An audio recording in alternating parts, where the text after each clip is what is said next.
Hello and welcome to the MovieKing Podcast. My name is David Jurmann and I'll be your host. On today's episode, I'm going to review the film Until Dawn. And in the second half, I'm going to talk about some of my most anticipated movies of summer 2025. So starting off with Until Dawn, some of you probably haven't even heard of this movie, and I wouldn't blame you if you hadn't, but if you're into video games like I am, you probably have. Until Dawn is a movie I was actually pretty excited for, one, because I was pretty into the game when it came out, and two, I like the people involved. The video game came out around a decade ago now, and it was a big horror game that had a bunch of teenagers on a trip to a cabin in the winter, and then a bunch of spooky stuff begins to happen. But what makes that game so enjoyable to me is that a large part of the gameplay involved the player making choices for the characters that would then introduce the butterfly effect. And the butterfly effect is where the choices you make, no matter how seemingly insignificant they may seem, no matter how big or small, they could have a massive effect down the line. Kind of like a snowball effect, where maybe one thing you do, you may not think it means much at first. You'll realize, oh shoot, I should have grabbed that thing, or I should have done that thing, or I should have said something to somebody at that time. And it's a really interesting thing in a video game. I love the Telltale games for that. They had like a Batman one, which I really loved playing. And this kind of takes it to another level, Until Dawn, because the whole point of Until Dawn is that the effects you make have very big effects on what happens down the line. If you do something, you may or may not live to see the end of the game, with this character. I mean, you play as several characters throughout the game, you see different people, point of view, and then if you make the right choice, they live. If they don't, they die, and the goal is to have everyone survive by the end of the game. And I'll just tell you now. I mean, when I played that game, I don't think many characters lived, but it's fun. It's a really fun time. And I had followed the game when it first came out, but I never played it at the time because I didn't own a PlayStation. I actually was a big Xbox guy, which I later came to regret because I really wanted those PlayStation exclusives later on. I didn't know what I was getting into. I was like, I don't know about, the PlayStation exclusives or Xbox exclusives. Later on, I found out I really wanted the PlayStation ones because as much as I do like Halo and Forza, I didn't play them all that much. And once I got a PlayStation 5 a few years ago, though, I made sure to play it very shortly after, and I think it's a fun game. It's not a great game. I think the characters are pretty unlikable, and it's too reliant on jump scares for me. I just really hate jump scares. It's like one of my biggest pet peeves in horror. If you do it well, I can take it, but I really hate, especially a lot of the Conjuring movies, like, not the first two, but, like, the spin-off ones, like The Nun or Curse of La Llorona, like, they have jump scares in a way where it's just characters creepily, like walking down a hall and then there's no noise and you're just like, all right, where's the jump scare? But like if you can do an effective jump scare, and there are a few people who do that, I do enjoy them. But the game just had a few too many of those like fake out jump scares I hate, where it's like, like something just jumps out. It's like, oh my god, it's a raccoon. It's like it's just so stupid. I don't like those jump scares at all. But the game does have a nice intensity to it, and it's very entertaining. I had a fun time playing it. It's a very fast-paced game. It goes by very quickly. It's kind of just like watching a movie that then you get to walk around a little bit as the character and you make big choices. It's not really a video game, per se. It's not a lot of gaming, but it is an interactive experience. And as for the movie, it also has pretty unlikable characters and is very reliant on jump scares. But my overall opinion on the film is a bit more complicated. The movie is directed by David F. Sandberg, who is probably one of my favorite filmmakers working today. I say that as someone who doesn't even really love most of his movies. I think they're mostly decent at best, except for the first Shazam. But I also say that as someone who respects how honest and transparent he is about what he does. I've watched his commentary tracks and YouTube videos. I love watching his commentary tracks, by the way. I think they're some of the best you can watch.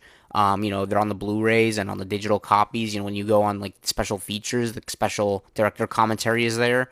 And I just think he knows an awful lot about the filmmaking process, and he gives very honest feedback about the experience. Like, he doesn't try to sugarcoat it or make it sound better than it is. Like, I've watched commentaries where they're just kind of letting maybe some details about the movie, just kind of like, oh, this is kind of what the thought process was behind that. And they're very interesting. Like, they're almost kind of like, just kind of like listening to someone tell you about like what it was like to make the movie. But David F. Sandberg kind of does more of a professor like analysis on the movie, where he's like, like, oh, I really didn't like this day making this scene, like this was really frustrating, and like, oh, I love this scene because blah blah blah, and it's like he just gives a really nice analysis that I feel like is a bit more in depth than what you get with a lot of other filmmakers. A lot of other filmmakers will just kind of give the emotional significance of a scene, maybe. But David F. Sandberg is a lot more technical with it, and I really appreciate that. It's just very different.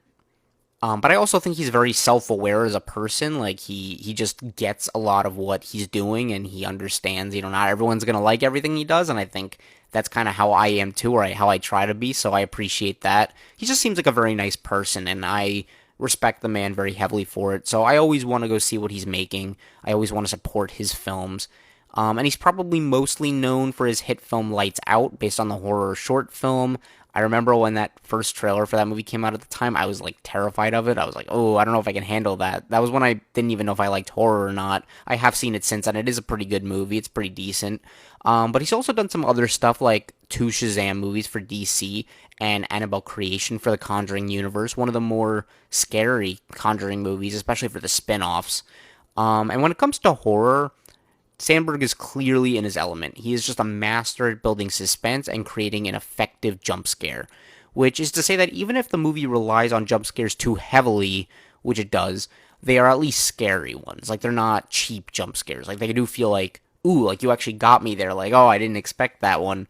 So I think that's good. Like, if you're going to do jump scares, that's the way to do it. And now looking at Until Dawn as an adaptation, it's actually very different from the game. The butterfly effect is used very minimally here, if at all, which is kind of strange considering that is like the highlight of the first game. That's like what makes it what it is. The story is quite different too. The characters are very different, and the whole approach is different. But sort of in the same spirit as the game, the movie chooses to have characters die over and over and over again to survive the night, and almost in a way gives the illusion of playing the game, where making different choices throughout the night can result in different people dying in varying ways. Like, oh, if you make this choice this time, maybe they'll live or maybe they'll die. And the movie kind of plays with that a little bit. It toys with it. I don't think it's quite as clever as the game is, but, there's only so much you can do in a movie to really emulate that feeling, unless you want to give, like, literally alternate endings to people, like, in different theaters, which I guess they could have done, but I don't know. I'm fine with the way they did it here. I think just as a universal idea, it's pretty fine. And I've seen some people very mixed on the approach here by writer Gary Duberman. I really didn't mind it though. I thought it was a pretty interesting idea. I do have some other issues with the script, but I'll get to that in a little bit. First though, I want to say how much I did like the horror angle here. There's really a lot of good stuff with the horror, and this whole movie very much feels like a tribute and a love letter to other horror movies. There are several different kinds of killers and monsters, and you can just feel that they were trying to have fun with the kills. Like, you can just tell that they were passionate about the horror of it all. Like, they really liked a lot of other horror movies and tried to incorporate some different aspect to them. They almost kind of like poke fun at some tropes a little bit. So they definitely tried. And the deaths in this movie are very brutal. They're very bloody, very gory. I say that in a good way, though, because the game is also like that, and I kind of expected that going into this movie, but I just want to give major props to the makeup team and the prosthetic department. The effects look great, and it's really effective. I really just enjoyed the goriness. Like, it just sounds weird to say, like, oh, I love the gore, but no, I did. Like, I thought it was really well done here. Definitely some of the better gore I've seen in a movie like this in a little bit. In this context anyway, like a slasher kind of gore.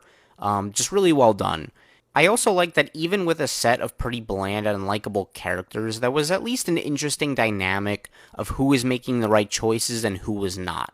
Like, there were characters who would constantly make very bad, poor choices, which would result in certain things happening to them, and then there would be others who actually thought ahead and were kind of on the right track to something, and it was interesting to see, like, just kind of the difference of those two groups, and just kind of seeing, like, oh, like, what's going to get you out of here best, and what's going to get you killed faster, and that was just kind of fun. I like that.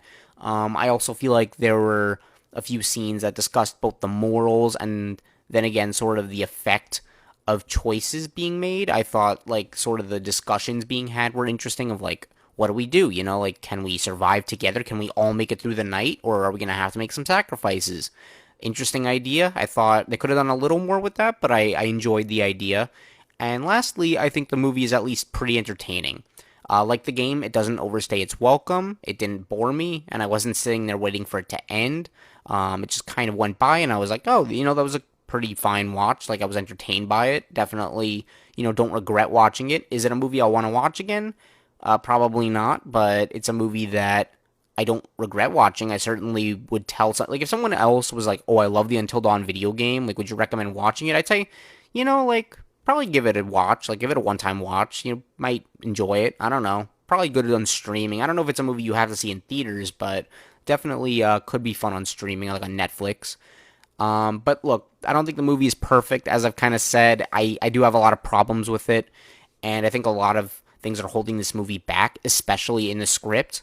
For one, I just didn't care about any of the characters. Even the smarter ones, even the, more interesting characters in the movie were still pretty bland, and there just wasn't enough personality to any of them, or enough development to make me invested to see if they survived the night. I just didn't care about any of them.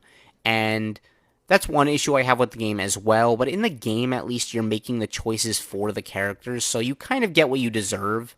Like, more of the interesting part of the game is I don't care about the characters, but I'm interested to see if I did the right thing, if I actually did make them survive. So, I don't know, it's just hard to capture that in a movie, and I think you need better characters if you're gonna do that kind of thing. I also thought the film was super predictable, even though the story is completely different from the game. I had no issue piecing together what was really going on here, and I think that takes away some of the suspense from things.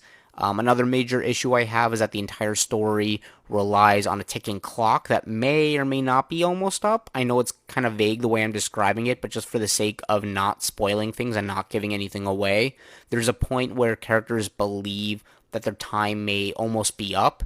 And in my head, I'm thinking, like, we don't really know that for a fact. The rules are just so unclear and vague in this movie that I didn't really know, like, if it was or not. So that kind of took away from the impact a bit. I just think, it's implied that it may be, but I think you need more clear rules. Otherwise, it just kind of gets a little messy, and at that point, the stakes don't really feel as big as you're making them. But, just, I don't know, that's kind of it. Like, overall, I think this is a fine and entertaining movie, but kind of, it's forgettable and just kind of generic. Like, I think David F. Sandberg and the crew put as much effort into the film as they possibly could. You could tell that there was a team of people who really did try and wanted to make the best film they possibly could, but the script lets it down a lot. I think they tried, but it just doesn't really totally work. I think had the script been better, this movie would have been a lot better too. But as it is, it's just fine. I've seen some people say it's worse. I don't really think it's bad or anything. I think it's like a perfectly fine movie. I just really was hoping it could have been a little better.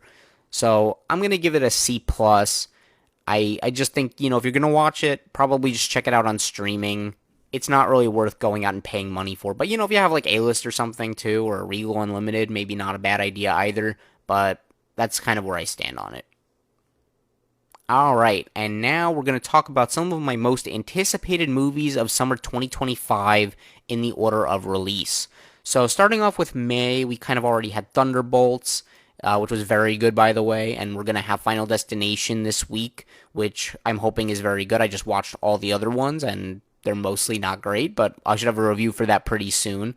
But starting off with May, the ones I'm really excited for are Mission Impossible, The Final Reckoning. I'm really hoping that's going to be a good film. So far, the buzz is that it's good, but not great. I'm obviously going to stick to keeping an open mind on it and really just going in expecting the best. But, I just love these recent batch of Mission Impossible movies. Starting off with like Ghost Protocol and going on a Rogue Nation and Fallout and Dead Reckoning. They've all been really solid, really good movies. All of them have been some of my favorites of the year they came out. I mean, I think Rogue Nation has like one of the best action sequences of the 2010s. Fallout is one of the best action movies of the 2010s. Dead Reckoning was just an awesome film. Really loved it. I'm just really entertaining, and I'm really hoping The Final Reckoning can deliver something great. I don't know if this truly will be the final Mission Impossible movie or not. I guess we'll see.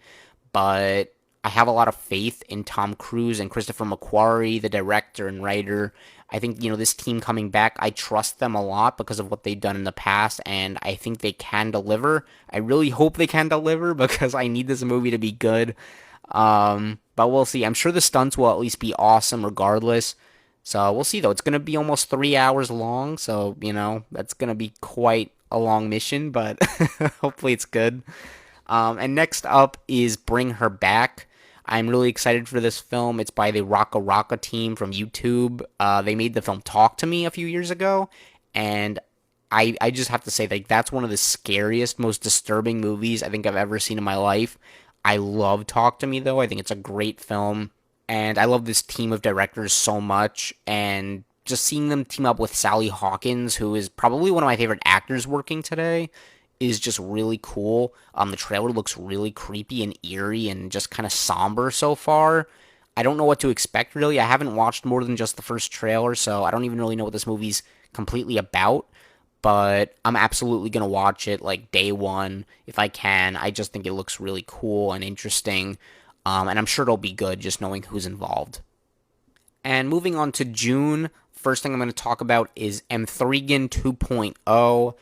The first Megan, or M3gan, however you want to say it, I'll just say Megan for the sake of easiness, but the first Megan movie I thought looked pretty, like, kind of stupid, but also fun from the first trailer. I was like, I don't really know what to make of this, and it was coming out in January, and it was Blumhouse, which I've talked, not so great about in the past, so I didn't really know what to expect going into the first Megan, but I had a lot of fun with it. Like, I thought it was a really fun movie. I only saw it the one time, but I actually did want to watch it again. I own the Blu-ray, so I'm probably going to watch it, but I just really enjoyed it. It was very entertaining, it's funny, it's silly, it's goofy. It just kind of leans into the hamminess and the meta parts of, like, horror, and it just kind of has, like, a Chucky vibe to it a little bit, but just more silly maybe even. The second movie looks even more ridiculous and stupid, but I don't know. The first one was such a big pleasant surprise that I'm actually really excited to see what they do with this one. So we'll see. I'm hoping it's good. A couple other movies coming out in June. Just want to mention are How to Train Your Dragon and Elio. I think those movies, I'm more curious about them than excited. So I'm not sure if I want to put them on this list, but just want to mention them just because they're coming out and they're pretty big films. I hope they're good. I'm more interested in Elio just because it's Pixar and it's, I love Pixar and it's an original movie, which right now they're not making too many more of because no one wants to support original content right now, unfortunately. I mean, maybe if it's great, people will see it. I hope so. Right now, the movie's been through a lot of big changes. Like, I think it changed directors and it changed some writers. It got moved like a year. So, I don't know how good it's going to be, but I'm really hoping it is. But the next big movie in June that I'm excited for is F1. It's the new Joseph Kosinski movie. He's the director of Top Gun Maverick, and this movie has Brad Pitt in it. The trailers looked really good so far. I think it looks like it really immerses you in the cars and the racing sequences. It looks epic, and I'm just so excited to see what they do with this movie. I think it could be like one of summer's best movies if it's done right. And it just looks like an awesome movie theater going experience. Every time I see the trailer, I get like really hyped. I'm like, oh yeah, like this looks sick. So, very excited for F1. And moving on to July, we have a big month of movies. I don't know how good it's going to be. I really hope it's a great month for film. But first up, we have Jurassic World Rebirth, which is a movie I frankly am not anticipating, but I am at the same time. Like, I think the trailer looked okay. I wasn't too, I don't know, man, this franchise has really killed me over the years. I mean, Jurassic Park is my favorite movie of all time. I love the first Jurassic Park. The movies after that have been decent at best, I think. Like, the first Jurassic World, I really enjoyed when I first saw it. It's kind of gotten worse every time I've seen it since, and I didn't enjoy the other two Jurassic World movies very much. And even the other two Jurassic Park movies before it, the sequels, I didn't care for very much. Lost World's at least well made, but the first Jurassic Park is the only one I really like. And this movie does have potential. I mean, you have Gareth Edwards directing it. He did, the Godzilla movie from about a decade ago now. He did The Creator. He did Star Wars Rogue One. He has potential to make a very good movie, and the cast is very good. Scarlett Johansson, Mahershala Ali, and Jonathan Bailey in it. I think there's a lot that could be good about this movie, and I hope it is. But right now, I'm just so burned out from this franchise, and I don't know why this movie was made now. Like, the franchise literally just kind of had its big conclusion not even like 3 or 4 years ago. So I just don't really know why we're doing this now. It feels very rushed, and I'm a little nervous about it. I frankly just don't know how good it's going to be, but I will see it, of course. I'll probably be there opening weekend, so hopefully it's good. Fingers crossed. We'll see. But next up is probably one of my most anticipated movies of the whole year, if not my most anticipated, and that is Superman. We have James Gunn directing, who did the Guardians of the Galaxy movies and a few other small movies like Slither and Super and the Suicide Squad. He's just a great filmmaker. I trust James Gunn so much these days. I mean, he just really can. You can tell he loves these comic book characters. He just has so much care and passion for them. And the trailer that just came out the other day looked incredible, along with the first teaser trailer looked incredible too. David Cornsweet looks like a perfect Superman. Rachel Brosnahan looks like a perfect Lois Lane. And Nicholas Hoult also looks like a perfect Lex Luthor. I just think everything about this movie looks terrific, along with Mr. Terrific. And I just really hope it's great. I'm so excited for Superman. And lastly, for July, we have Fantastic Four, The First Steps. It's going to be directed by Matt Shakman, who did the show WandaVision. Probably one of the better Marvel shows that's come out. I didn't love the way it ended, but I think up until that point, it was actually really solid. The cast here is looking terrific. You got Pedro Pascal, Vanessa Kirby, Eben Moss, Bacharach, and Joseph Quinn. Really just everything I've seen about this movie looks, we're just going to go with the pun. It looks fantastic. I'm not even kidding, though. It does, because I love the trailer. I've seen the trailers quite a few times, and every time I'm just like, again, like Superman, I'm like, oh, this looks so hype, like an F1 too. Like, oh, this looks really fun. I love the vibe it has. It looks very different for the MCU. I love that it kind of has like a futuristic 60s aesthetic, kind of like the Jetsons. I just love the direction it's all going in. It just really looks exciting and different. And you know what? It's just we haven't gotten a good Fantastic Four movie yet in live action, and I think it's well due time. And I don't know, Michael Giacchino's score I've been hearing constantly for it, and like the trailers and the big IMAX countdown. If you saw a Marvel movie in IMAX this year, you had the big IMAX countdown with Michael Giacchino's theme, and that theme is just excellent too. I think it's going to be one of the best Marvel themes since like the Avengers. I just am so excited for Fantastic Four. I think it looks like it has so much potential, and I'm hoping it's great. And lastly, moving on to August, we have The Bad Guys 2, which I don't have too much to say about, but I really like the first Bad Guys movie. It's animated, it's from DreamWorks, good cast, a lot of fun. Not a great movie, but, when I saw Dogman earlier this year, they had a Bad Guys short play before it, and I thought that was even better than the Dogman movie, so I'm just excited to see what they do with this film. I'm just going to be there. I'm going to watch it. Very excited for that. And after that, we have The Naked Gun. I don't know if I think it's sort of like a spiritual remake, or it's not like a reboot. I don't really know. It's kind of like a sequel of sorts, because I think we're following the son of the main character from the original movie, but it has Liam Neeson. I don't even know too much about what this movie is going to be about, but I just think the first Naked Gun is so funny, and the humor is just totally up my alley. And we saw the trailer for the Naked Gun movie from this year with Liam Neeson, and it looks so funny too. Like I just died laughing at the trailer. I thought it was hilarious. The gag in it is really funny. If you haven't seen the trailer, you should definitely watch it. I think it looks so silly but so fun. And then lastly, for August, the one I'm really excited for is Weapons. This is a movie by director Zach Kreger, who did the movie Barbarian a few years ago. And Barbarian was like one of those movies where you didn't know much going in, and it just shocked you. Like, you just had no idea where it was going. It's insane, it's ridiculous, it's disturbing, but it's also really well done. And supposedly, the script for this movie was being auctioned around Hollywood before it was being made. That's kind of how scripts usually go around in Hollywood sometimes. Like, an original script maybe, if studios really like it, they'll kind of like auction for it.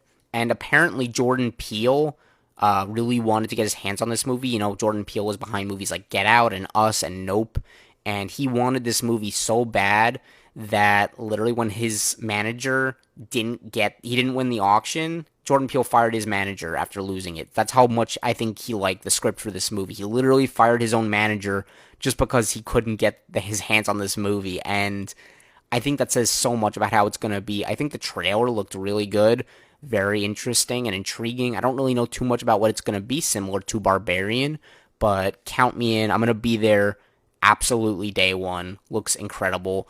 I just think all these movies of the summer, I really hope they're good. I think there's a lot of potential for great stuff this summer, and I didn't even mention some other ones that could be good, like Freaky or Friday or Ballerina. Hopefully they're all good. I'm sure we'll have a few that, maybe disappoint, but I'm hoping we also have some that surprise and come out of nowhere, so we'll see. But definitely looking good for this summer. And that about does it for this episode. If you want to follow my reviews, you can find me on Letterboxd at MovieKing1224. You can also listen to this podcast on your favorite apps such as Spotify, YouTube, Apple Podcasts, and Amazon Music. If you have any comments or feedback, I would love to hear it and improve the show. And of course, if you've enjoyed this episode, please consider liking, subscribing, and hitting the notification bell to hear more like it. I appreciate you all so much for listening, and I'll talk to you next time. Thank you. Bye-bye.